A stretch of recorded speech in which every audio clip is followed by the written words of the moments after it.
વચનામૃત ગઢડા પ્રથમ પ્રકરણનું 34મું. ભગવાને કળ ચડાવવાનું. તારીખ 11/1/1820 મંગળવાર. સંક્ષિપ્ત સાર. પહેલો, સૃષ્ટિ ચલાવવા ભગવાને એવી કળ ચડાવી મૂકી છે એટલે સહેજે જ માયામાં હેત થાય છે. બીજો, એ હેતરૂપી માયામાં તણાઈ ન જાય તેને ભગવાનમાં વૃત્તિ રહે. ત્રીજો, આજ્ઞા લોપે છે એટલે જ દુઃખ આવે છે. જો આજ્ઞામાં રહે તો ભગવાનના જેવો આનંદ રહે. સ્વામિનારાયણ હરે, સ્વામિનારાયણ હરે.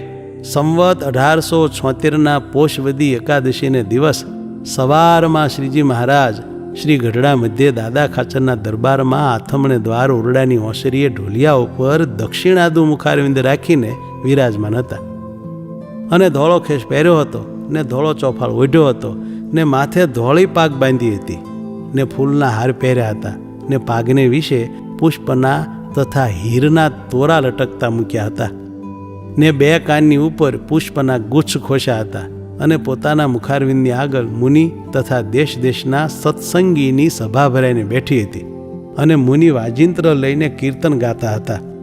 પછી શ્રીજી મહારાજ બોલ્યા છે, કીર્તન રાખીને પ્રશ્ન ઉત્તર કરો.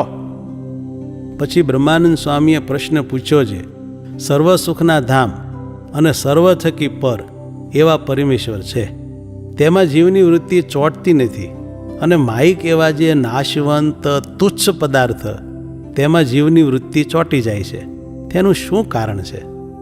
પછી તેનો ઉત્તર મુક્તાનંદ સ્વામી કરવા લાગ્યા, પણ થયો નહીં. ત્યારે શ્રીજી મહારાજ બોલ્યા છે, એ પ્રશ્નનો ઉત્તર સાંભળો, અમે કરીએ છીએ. જે દિવસથી પરમેશ્વરે આ જગતની સૃષ્ટિ કરી છે તે દિવસથી એવી જ કળ ચડાવી મૂકી છે જે ફરીને પરમેશ્વરને દાખલો કરવો પડે નહીં અને સંસારની જે વૃદ્ધિ કરવી તે પોતાની મેળે જ થયા કરે એવો ફેર ચડાવી મૂક્યો છે.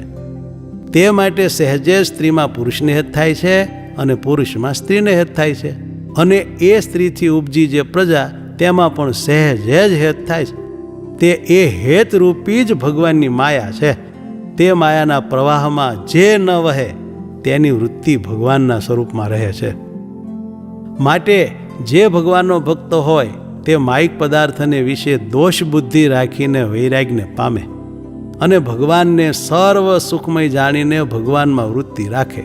અને જો માયિક પદાર્થને વિશે વૈરાગ્ય ન રાખે ને ભગવાનના સ્વરૂપથી જુદો પડે તો શિવ, બ્રહ્મા અને નારદાદિક એ જેવા સમર્થ મુક્ત હોય તે પણ માયિક પદાર્થમાં તણાઈ જાય છે. તેટલા માટે ભગવાનને મૂકીને માયિક પદાર્થનો સંગ કરે તો જરૂર તેમાં જીવની વૃત્તિ ચોંટી જાય. તે સારું પરમેશ્વરના ભક્તને પરમેશ્વર વિના બીજે ઠેકાણે પ્રીતિ રાખવી નહીં. પછી શ્રીજી મહારાજ બોલ્યા છે, હવે મુક્તાનંદ સ્વામીને પ્રશ્ન કર્યાનો વારો આવ્યો, તે પ્રશ્ન કરો.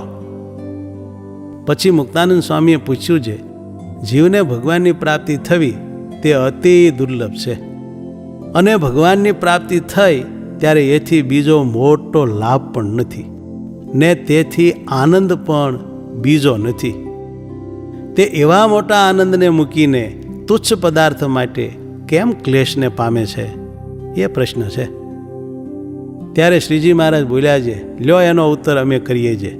પરમેશ્વરના વચનને મૂકીને જ્યારે આડોવળો ડોલે છે ત્યારે ક્લેશને પામે છે અને જો વચનને વિશે રહે તો જેવો ભગવાનનો આનંદ છે તેવા આનંદમાં રહે છે અને જેટલું જે ભગવાનનું વચન લોપે છે તેટલો તેને ક્લેશ થાય છે.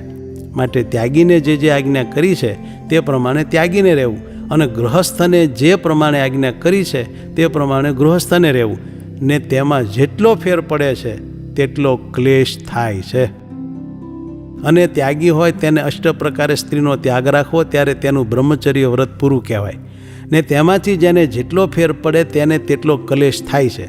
અને ગૃહસ્થને પણ બ્રહ્મચર્ય કહ્યું છે જે પર સ્ત્રીનો ત્યાગ રાખવો તથા પોતાની સ્ત્રીનો પણ વ્રતને દિવસ ત્યાગ રાખવો ને ઋતુ સમય સ્ત્રીનો સંગ કરવો. એ આદિ જે ત્યાગીને અને ગૃહસ્થને નિયમ કયા છે તેમાં જેટલો જેને ફેર પડે તેટલો તેને ક્લેશ થાય છે.